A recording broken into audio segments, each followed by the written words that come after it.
Hello and welcome to my YouTube channel.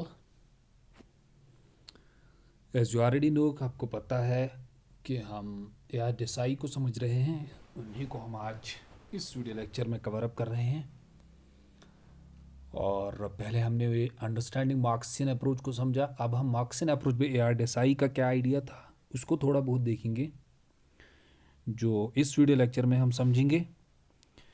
इससे पहले कि हम वीडियो लेक्चर स्टार्ट करें, उससे पहले आपके लिए ज़रूरी इन्फॉर्मेशन है कि हम इस वीडियो लेक्चर सीरीज़ को पेपर मेजर 501 जो 5th सेमेस्टर का मेजर सिलेबस है इंडियन सोशियोलॉजिकल थाट, तो इसको एंड अप करने की कोशिश कर रहे हैं। लास्ट यूनिट चल रहा है, तो नेक्स्ट में हम 501 मेजर 502 को स्टार्ट करेंगे।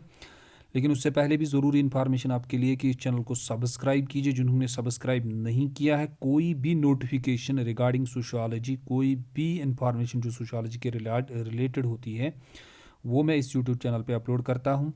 उसको पहले देखने के लिए और उसकी नोटिफिकेशन मिलने के लिए अगर आपने सब्सक्राइब नहीं किया है तो आपको नहीं पता चलेगा, तो आप सब्सक्राइब कीजिए ताकि वो इन्फॉर्मेशन आपको पता चले, ठीक है, और वो इन्फॉर्मेशन आप तक पहले पहुँचे। और उसके साथ साथ इन वीडियो लेक्चर्स के साथ साथ मैंने टेलीग्राम की लिंक भी डिस्क्रिप्शन में रखी है, उसको ज्वाइन कीजिए, जहाँ PDF मटेरियल मिलता है। फिर आप बहुत से लेक्चर्स के बाद आप ज्वाइन करते हो, फिर आप मैसेज करते हो सर कहाँ है PDF मटेरियल, वो बाद में आपको नहीं मिलेगा, ठीक है। तो उसके साथ साथ मैं वो शेयर करता हूँ उस यूट्यूब चैनल, उस टेलीग्राम चैनल पे, और उसको ज्वाइन कीजिए जहाँ से आपको PDF मटेरियल मिलेगा जो मैं पढ़ाता हूँ, ठीक है। उससे भी बेटर मैं आपको एक आइडिया बताता हूँ कि अगर कुछ बच्चे जो पढ़ने वाले हैं, अगर उनको वो PDF मटेरियल नहीं मिल रहा है, तो उनके लिए मैं PDF मटेरियल दोबारा से शेयर नहीं करता हूँ। उनके लिए यही है कि जब वो लेक्चर को देखे तो जो आपका प्ले बटन है उसको पॉज पे रखे और लेक्चर के नोट्स जो है वो खुद लिखे। जब आप खुद लिखेंगे तो उससे ये चीज़ होती है कि आपको लिखने के साथ साथ 25% तक खुद समझ आ जाता है। उससे खुद की अंडरस्टैंडिंग की कैपेसिटी बढ़ जाती है, ठीक है। जितना आप खुद पे थोड़ा स्ट्रगल करेंगे, खुद थोड़ा काम करेंगे, उससे ज़्यादा फ़ायदा मिलेगा। जितना आप रेडीमेड ज़्यादा मटेरियल लेंगे, उससे क्या होता है, उससे धीरे धीरे कैपेसिटी, माइंड की कैपेसिटी और धीरे धीरे इंसान की जो मेहनत है, स्ट्रगल है, वो डाउन हो जाती है, ठीक है। तो चलिए समझते हैं यार डिसाई का मार्क्सिस्ट अप्रोच। हम उन्होंने मार्क्सिस्ट अप्रोच के बारे में क्या कहा था उसी को हम देखेंगे, ठीक है। तो ज़्यादा उतना बड़ा ये वीडियो लेक्चर नहीं होगा क्योंकि बहुत छोटा सा ये इसका आइडिया है। तो अक्षय रमनलाल देसाई इसका पूरा नाम है। ये pioneer of use of Marxist perspective थे इंडियन सोसाइटी में इन्होंने ही पॉइंट किया था, यानी कि इन्होंने ही लाया था मार्क्सिस्ट अप्रोच समझने के लिए कि इंडियन सोसाइटी को मार्क्सिस्ट अप्रोच से समझेंगे, ठीक है। तो इंडियन सोसाइटी में जो मार्क्सिस्ट अप्रोच का थोड़ा बहुत आइडिया आपको बताता हूँ। मार्क्स ये कहता है कि सोसाइटी में जो प्रोडक्शन है, प्रोडक्शन एंड प्रोडक्ट, ठीक है। प्रोडक्शन आप याद रखेंगे कि प्रोडक्शन मतलब जिससे पैसा निकलता है, जिससे पैसा सोसाइटी में मेन बनता है। जैसे हमारे यहाँ प्रोडक्शन है, एग्जांपल हार्टिकल्चर, आप एग्रीकल्चर में काम करते हैं, सबसे ज़्यादा पैसा यहाँ एग्रीकल्चर से निकलता है एग्जांपल, तो यहाँ इंडस्ट्री से निकलता है, तो ये प्रोडक्शन है। वो कहता है जो इस प्रोडक्शन को ओवन करता है, जिसकी ये प्रोडक्शन है, वो रिच क्लास है, जिसको मार्क्स क्या बोलता है, जिसको मार्क्स बोलता है बोर्जुआ क्लास, ठीक है। और जिसकी ये प्रोडक्शन नहीं है, जो यहाँ काम करता है, यानी कि वो यहाँ मजदूर है, लेबर है, वो हो गया पुअर, उसको मार्क्स बोलता है P से पुअर और P से प्रोलेटरेट्स। याद रखना, दो क्लासेस, बोर्जुआज रिच होते हैं और प्रोलेटरेट्स गरीब होते हैं। How they are created, it's because of the material means production जिसकी प्रोडक्शन, जो प्रोडक्शन ओन करता है, जिसकी इंडस्ट्री है, वो रिच है, वो क्या है, वो बोर्जुआ क्लास है, वो हैव्स है। और जिनकी नहीं है, जो वहाँ काम करते हैं, जैसे रिलायंस की कंपनी है, बड़ी बड़ी कंपनीज है, ठीक है, इंडिया में, तो जो लोग उनको ओन करते हैं, वो क्या है, वो वो बोर्जुआज है, यानी रिच क्लास, उनको हैव्स भी बोलते हैं हम। जिनकी नहीं है, जो लोग वहाँ काम करते हैं, उनको प्रोलेटरेट्स बोलते हैं, यानी कि वो लोग गरीब होते हैं, ठीक है। तो मैटर क्या करता है, मैटर मटेरियल करता है, मटेरियल को वो क्या कहता है, प्रोडक्शन, ठीक है। सिंपल कंसेप्ट है, याद रखना। तो इसी ने मार्क्सिस्ट अप्रोच को इंडियन सोसाइटी में लाया था कि इंडियन सोसाइटी को हम समझेंगे थ्रू द मार्क्सिस्ट पर्सपेक्टिव, ठीक है। उनकी सिमिनल वर्क जो उन्होंने काम किया था, जिसको हम बोलते हैं social background of Indian nationalism, ये याद रखना, ये इनकी फेमस बुक है जो बहुत मशहूर हुई थी इंडिया में, जिसमें उन्होंने कहा था social background of Indian nationalism. Indian nationalism जो खड़ा हुआ, जो आज़ादी का कंसेप्ट आया, जो नेशन का कंसेप्ट आया, उसमें किसने काम किया? क्या उसमें गरीबों ने काम किया? क्या इसमें बोर्जुआ क्लास ने? या अब आपको पता होगा पीछे प्रोलेटेरियट्स यानी पुअर और बोर्जुआस क्लास, ठीक है। तो उसमें उन्होंने इसको डिस्कस किया, वो आपको समझना है क्योंकि वो आपका टॉपिक है इंडियन नेशनलिज्म, ठीक है। Social background of Indian nationalism generates a detailed view of Indian society. उन्होंने डिटेल्ड व्यू दी है इंडियन सोसाइटी की बाय यूजिंग दिस पर्सपेक्टिव। किस पर्सपेक्टिव को यूज़ किया? मार्क्सिस्ट पर्सपेक्टिव को। This perspective was again reviewed in the decade of 1970 में इसको दोबारा से लाया गया था। आपको मैंने बताया था पहले लेक्चर में, पहले आया था लेकिन फिर इसका क्रिटिसिज्म हुआ, ब्रिटिशर्स इसके खिलाफ थे, दूसरा इंडिया ने वेलफेयर स्टेट लिया, लेकिन जब आज़ादी आई तो फिर 1970 में दोबारा इसका क्या हो गया, फिर इंडिया ने जो पाथ ऑफ द डेवलपमेंट किया उसमें उन्होंने कैपिटलिस्ट सिस्टम भी रखा, ठीक है, जिसे हम मिक्सड बोलते हैं, socialist and capitalist. And the sentiments of the decades were summoned by the Desai in the 15th all Indian sociological conference. तो एक कॉन्फ्रेंस होती है जो अभी भी होती है, जिसको हम बोलते हैं ऑल इंडियन सोशियोलॉजिकल कॉन्फ्रेंस। ये होती है हर साल, ठीक है, किसी किसी स्टेट में होती है, यूनिवर्सिटीज़ में होती है, तो उस टाइम भी ये होती थी। तो 15th थी ऑल इंडियन सोशियोलॉजिकल कॉन्फ्रेंस, जिसमें देसाई ने ये लेक्चर दिया था, समअप किया था इन हिज प्रेसिडेंशियल एड्रेस, जो उस वक्त उस सोशियोलॉजिकल कॉन्फ्रेंस के वो इंडियन सोशियोलॉजिकल कॉन्फ्रेंस, जो इंडियन सोशियोलॉजिकल कॉन्फ्रेंस उसके वो प्रेसिडेंट थे। टाइटल्ड, उसमें उन्होंने उसका टाइटल ही रखा था relevance of the Marxist approach to the study of Indian society. क्या रेलेवेंस है मार्क्सिस्ट अप्रोच की इंडियन सोसाइटी को स्टडी करने में? क्या वो रेलिवेंट है या नहीं है? क्या मार्क्सिस्ट अप्रोच को यूज़ कर सकते हैं या नहीं कर सकते? कहाँ? इंडियन सोसाइटी को समझने में, ठीक है। चलिए देन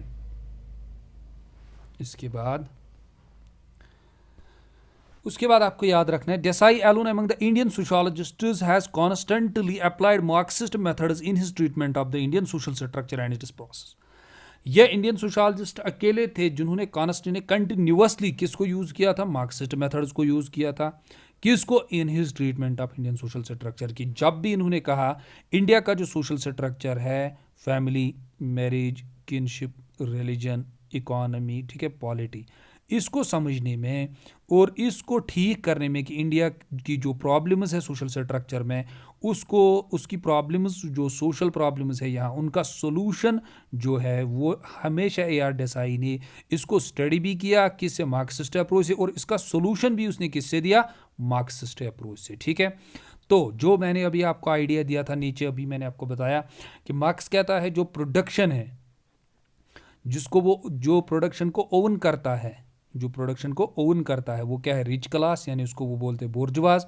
जो प्रोडक्शन में, जिनकी प्रोडक्शन नहीं है, जो प्रोडक्शन में काम करते हैं, ठीक है, जैसे फैक्ट्रीज है, ठीक है, मोबाइल फ़ोन एक प्रोडक्शन है, वो मोबाइल फ़ोन की फैक्ट्री जिसकी है वो ओनर है, वो रिच क्लास है, और जो वहाँ काम करते हैं, मोबाइल फ़ोन बनाते हैं एज ए लेबर, वो क्या है? वो प्रोलेटेरिएट से पुअर क्लास। सो दोनों चीज़ें डिपेंड करती है, ओनर एंड नॉन ओनर, वही आपका क्लास बनाता है, ठीक है।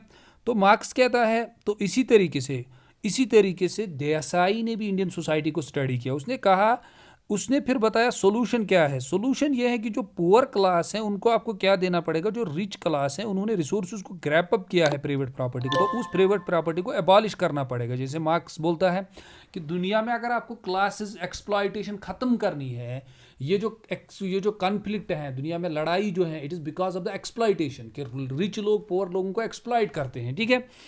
तो ये लोग अपना प्रॉफिट बनाते हैं गरीबों की वजह से। तो इसको ख़त्म करने के लिए आपको प्राइवेट प्रॉपर्टी को ख़त्म करना पड़ेगा। जब प्राइवेट प्रॉपर्टी, तो प्राइवेट प्रॉपर्टी कहाँ जाएगी? आप बोलोगे सर मोबाइल फैक्ट्रीज कहाँ जाएंगे, रिलायंस कहाँ जाएगा? तो वो गवर्नमेंट के कंट्रोल में जाएगा। जब गवर्नमेंट के कंट्रोल में जाएगा तो इनको अपना हक मिलेगा, जो लोग ये काम करते हैं, जितना ये काम करते हैं, ठीक है। तो उसको हम बोलते हैं abolition of the private property. तो सेम इज द केस, हम कहते हैं कि ए.आर. देसाई ने his treatment of Indian social structure, इसने कहा इंडियन सोशल स्ट्रक्चर का जो ट्रीटमेंट है वो वही है जो मार्क्स ने कहा था, ठीक है, and it is processes. He is a doctrine Marxist, ठीक है, यानी कि डॉक्ट्राइनड हम कहते हैं कि हम कहते हैं ना, किसी को इंडॉक्ट्रेट किया जाता है, कि उसको कुछ चीज़ें दी जाती है कि आपको ये चीज़ें सीखनी है, बस इससे बाहर आपको नहीं निकलना है, ठीक है, डॉक्ट्रिनेट। तो ये मार्क्स जो जो हमारे AR देसाई थे, ये मार्क्सिस्ट प्रोस्पेक्टिव से बाहर नहीं निकलते थे। ये कहते थे अगर आपको समझना है इंडियन सोसाइटी में जो प्रॉब्लम्स हैं या समझना है, वो खाली आप किससे समझ सकते हैं, वो आप किससे समझते हैं, मार्क्सिस्ट प्रोस्पेक्टिव से समझ सकते हैं, ठीक है। He rejected any interpretation of the traditions, इसने हर कोई इंटरप्रिटेशन रिजेक्ट की। कौन सी? ऑफ ट्रेडिशंस, जो हमारे ट्रेडिशंस है इंडियन सोसाइटी में, विथ रेफरेंस टू रिलीजन, कि उन्होंने कहा कि नहीं ये रिलीजन की वजह से हैं, ये ट्रेडिशन जो है, ये रिचुअल्स, ये फेस्टिवल्स जो हैं, उसने उन सबको रिजेक्ट किया, इनकी बेस रिलीजन से हैं, ठीक है। इसने क्या कहा? नहीं, it is because of the social structure, sorry, it is because of the economic infrastructure, जो मैंने आपको पिछले लेक्चर में भी कहा था। मार्क्स कहता है बेसिक स्ट्रक्चर जो है वो इकोनॉमी है, इकोनॉमिक इंफ्रास्ट्रक्चर, वही हमारा रिलीजन बनाता है, वही हमारे फेस्टिवल्स को बनाता है, वही हमारे कल्चर को बनाता है, वही हमारा पॉलिटिकल सिस्टम बनाता है, वही हमारे लॉज बनाता है, जिसको हम सुपर स्ट्रक्चर बोलते हैं। यानी बेसिक स्ट्रक्चर सुपर स्ट्रक्चर को बनाता है। समझ आई बात? तो ये क्या कहते हैं, जो हमारे ट्रेडिशंस है वो भी इकोनॉमिक इंफ्रास्ट्रक्चर की वजह से, हमारा कैसा इकोनॉमिक स्ट्रक्चर है, हम वैसे ही क्या करते हैं, हमारे वैसे फेस्टिवल्स होते हैं, ठीक है, और रिचुअल्स होते हैं। It is essentially A secular phenomena, इसने कहा ये एक सेक्युलर फिनोमेना है, ठीक है। जहाँ अगर सेक्युलर फिनोमेना है मतलब जहाँ हर कोई जा सकता है, हर किसी मजहब के लोग जा सकते हैं। It is nature is economic, इसका नेचर जो है वो इकोनॉमिक है। And it originated and developed in economics, ठीक है। ये डेवलप हुए हैं, आए हैं, बने हैं ये रिचुअल्स, फेस्टिवल्स, ठीक है, रिलीजन, जो भी हमारी सोसाइटी में ट्रेडिशंस है, कस्टम्स है, रिचुअल्स है, फोकवेज है, मोर्स है, ठीक है, नॉर्म्स है, वैल्यूज है, इनका सबका बेस जो है वो इकोनॉमिक बेस है, इकोनॉमी की वजह से बने हैं ये चीज़ें, ठीक है। He finds it in a family, village and other social institutions, हर किसी में क्या उसने कहा, it is because of the economic. जैसे आप फैमिली लोगे, आप बोलोगे सर फैमिली और इकोनॉमी का क्या वैल्यू? देखिए, हमारा जॉइंट फैमिली सिस्टम था तो हमारा एग्रीकल्चर था, हमारे वहीं से खाना फूड वूड निकलता था, यानी इकोनॉमी वहीं से ज़्यादा जनरेट होती थी, घर में काम होता था। फिर इंडस्ट्रियल रेवोल्यूशन आया, इंडस्ट्रियल रेवोल्यूशन की वजह से हमारा एग्रीकल्चर, हमने एग्रीकल्चर को छोड़ा, हमने इंडस्ट्री डेवलप की। तो लोग जॉब के लिए कहाँ गए? इंडस्ट्रीज़ में। जब इंडस्ट्रीज़ में जॉब किए तो फैमिली, जॉइंट फैमिली सिस्टम खत्म हो गया, ये कहाँ गए? Nuclear family system. किसकी वजह से लेकिन चेंज हुआ? इकोनॉमी की वजह से, यानी इंफ्रास्ट्रक्चर, यानी प्रोडक्शन में चेंज आई। हमारी प्रोडक्शन पहले एग्रीकल्चर में निकलती थी, अब कहाँ निकलती है? अब इंडस्ट्रीज से निकलती है। हमारा पैसा कहाँ निकलता है? सर्विस सेक्टर से निकल रहा, तो हमारा जॉइंट फैमिली सिस्टम आ गया, ठीक है, बात आई समझ। Village and other social institutions, यहाँ भी चेंजेस आए, सोशल इंस्टीट्यूशंस, हमारा रिलीजन में चेंजेस आए, यानी रिलीजन जो सोसाइटी उसमें चेंजेस आए, किसकी वजह से आए? It is only because of the production, means economic infrastructure की वजह से आए। ही also does not find the origin of the traditions in western culture, इसने कहा जो ट्रेडिशंस यहाँ है, जो वैल्यूज़ है, कस्टम्स हैं, वो जो हैं वो उनका वेस्टर्न कल्चर से कुछ लेना देना नहीं है, वो वेस्टर्न कल्चर से नहीं आए। जैसे उन्होंने क्यों कौन कौन सी स्टडीज़ की है? जैसे उनकी his studies mainly nationalism and it is social configuration 1966, his examination of community developmental programs for economic development, जो कम्युनिटी डेवलपमेंटल प्रोग्राम्स आए थे, जैसे एग्जांपल नरेगा आजकल है, ठीक है। His diagnosis of the interface between the state and society in India और the relationship between the polity and social structure, his treatment of urban slum and their demographic problems, and finally his studies of peasant movements, all are based on the Marxist methods of the historical dialectical materialism, ठीक है। तो सब जो इन्होंने studies की है, कौन सा परस्पेक्टिव इन्होंने यूज़ किया? उन्होंने डायलेक्टिकल हिस्टोरिकल मटेरियलिज्म यूज़ किया है, ठीक है, यही method. He considers that the emerging contradictions in the Indian process of social transformation, इसने कहा जो इमर्जिंग जो लड़ाई है Indian process of social society को चेंज करने में, वो कहाँ हुए? Arise mainly from the growing nexus among the capitalist bourgeoisie and the rural petty bourgeoisie as a state है। उसने कहा इंडियन सोसाइटी में जो कॉन्फ्लिक्ट है उसका मेन काज क्या है? उसका मेन काज सिंपल ये है, उसने कहा वो जो nexus, growing nexus among the capitalists वही बोर्जुआज होते हैं, रिच क्लास कैपिटलिस्ट्स जिनको हम बोर्जुआज बोलते हैं, जिन्होंने इंडिया में बड़े बड़े इंडस्ट्रीज़, बड़े बड़े चीज़ों पे, बड़े बड़े रिसोर्सेज पे कब्जा किया है, जो बड़े बड़े इंडस्ट्रीज जो ओनर हैं उनके। और उसके साथ साथ जो गाँव में रहते हैं, जो पिट्टी बोर्जुआज जिनको हम बोलते हैं, ठीक है, जो लोग काम करते हैं वहाँ, ठीक है, यहाँ बोर्जुआज जो बोलेंगे जो ओनर्स नहीं है, जो काम करते हैं वहाँ, ठीक है। तो ये लोग जो इनके बीच में जो है कॉन्फ्लिक्ट चल रहा है, यहाँ कॉन्फ्लिक्ट, ये लोग कोशिश करते हैं हमेशा कि ये लोग भी क्या करें, ये लोग भी मोबिलिटी करें, ये लोग भी अमीर बने, ठीक है। लेकिन इनको अमीर कौन नहीं बनने देते? कैपिटलिस्ट ने ऐसा सिस्टम क्रिएट किया है जहाँ ये लोग खाली अपना फूड, अपना सर्वाइवल कंप्लीट कर पाते हैं, ये लोग मूवमेंट ही नहीं कर पाते हैं, इनके यहाँ चेंजेस ही नहीं आते हैं, ठीक है, ये आगे नहीं बढ़ पाते हैं। क्यों? क्योंकि कैपिटलिस्ट ने ऐसा सिस्टम डेवलप किया है, ठीक है। रूलर के जो लोग हैं, and state operates all drawn from similar social roots, this thwarts the aspirations of the ruler and industrial working class by the share of their power and its skillful stratagems. The contradiction, however, is not resolved. It only takes new cumulative forms and re-emergence in the form of protests. अब क्या होगा? अब आप बोलोगे sir capitalist class और bourgeois, यानी जिनको हम बोर्जुआ क्लास बोलते हैं, उन्होंने ऐसा सिस्टम यहाँ क्रिएट किया है, और जिनको हम प्रोलेटरीट्स यानी पुअर क्लास बोलते हैं, जो इंडिया के रूरल एरियाज़ में पिटी बोर्जुआज हैं, इन्होंने ऐसा सिस्टम क्रिएट किया है। ये लोग यहाँ क्या, इनको मोबिलिटी, इनको चेंज नहीं होने दें, यानी इनको अमीरी क्लास में नहीं, यानी हायर क्लास में नहीं आने देते हैं। तो इंडिया जो है, इन दोनों के बीच में कॉन्फ्लिक्ट, कॉन्ट्राडिक्शन चल रहा है। तो फाइनली क्या होगा? इसने कहा इनमें कुछ नहीं होगा, emergence of new forms and social movements. ये लोग क्या करेंगे? ये लोग सोशल मूवमेंट्स क्रिएट करेंगे, जैसे आजकल आप देख रहे हैं, ठीक है, फार्मर्स मूवमेंट चल रहा है, एमएसपी में चल रहा था, ठीक है, बहुत सारे जो मूवमेंट चल रहे हैं, चिपको मूवमेंट है, एनवायरमेंटल सेव एनवायरमेंट्स, क्योंकि इन लोगों को फैक्ट्री चलाने हैं तो ये कटिंग करते हैं, ठीक है, या वेजेस इंक्रीज करने की एसोसिएशन होती है। तो धीरे धीरे ये लोग क्या कर रहे हैं, इंडिया में इनके सोशल मूवमेंट्स डेवलप हो रहे हैं, ठीक है। सो दिस सोशल अनरेस्ट, अब जो ये सोशल अनरेस्ट हो रहा है, is rooted in the capitalist path of development. India में ये जो सोशल मूवमेंट्स हो रहे हैं, लोग जो इनके खिलाफ जो मूवमेंट्स हो रहे हैं, अरेस्ट हो रहा है, क्यों हो रहा है? क्योंकि इंडिया ने जो path of the development follow किया था, वो कैपिटलिस्ट उन्होंने उसमें लाया।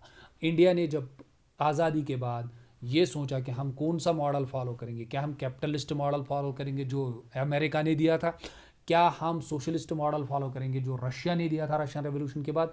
तो इंडिया ने मिक्सड मॉडल फॉलो किया, ठीक है, बोथ कैपिटलिस्ट एंड सोशलिस्ट, ठीक है। तो यहाँ प्राइवेट प्रॉपर्टी भी रख सकता है कोई, यहाँ स्टेट की भी प्रॉपर्टी होती है। तो उसकी वजह से ये कहता है जो कैपिटलिस्ट मॉडल फॉलो किया इंडिया ने, उसकी वजह से यहाँ ये चीज़ें होती है, ठीक है। Benefit legacy of the national movement. तो इस तरह से इसने कैसे यूज़ किया मार्क्सिस्ट अप्रोच इंडियन सोसाइटी को समझने के लिए, ठीक है। तो उसमें आपको मोस्टली यही याद रखना है, क्या याद रखना है कि मार्क्स ने इंडियन सोसाइटी को, वो अकेले वो सोशलिस्ट थे जिन्होंने मार्क्सिस्ट अप्रोच इंडियन सोसाइटी में यूज़ किया, इंडियन सोसाइटी को समझने के लिए कि इंडियन सोसाइटी में कैसे डेवलपमेंट्स हुए और कौन किसको एक्सप्लॉइट कर रहा है, कौन यहाँ रिच क्लास है, कौन यहाँ बोर्जुआज क्लास है, जो सबसे बेस्ट आपको Indian social background of Indian, ये उनका मार्क्सिस्ट आइडिया है, ये आपको याद रखना है। थोड़ा बहुत मैंने इस पर, ये ज़रूरी नहीं था आपको मार्क्सिस्ट समय, क्योंकि मैंने आपको ऑलरेडी मार्क्सिस्ट अप्रोच पढ़ाया है, लेकिन थोड़ा बहुत ARSI का मार्क्सिस्ट अप्रोच क्या था वो मैंने थोड़ा बहुत आपको बताया कि आपको थोड़ा बहुत आइडिया आएगा कि उसने कैसे यूज़ किया, किन कंसेप्ट्स में यूज़ किया और किस तरीके से यूज़ किया, ठीक है। Okay, thanks.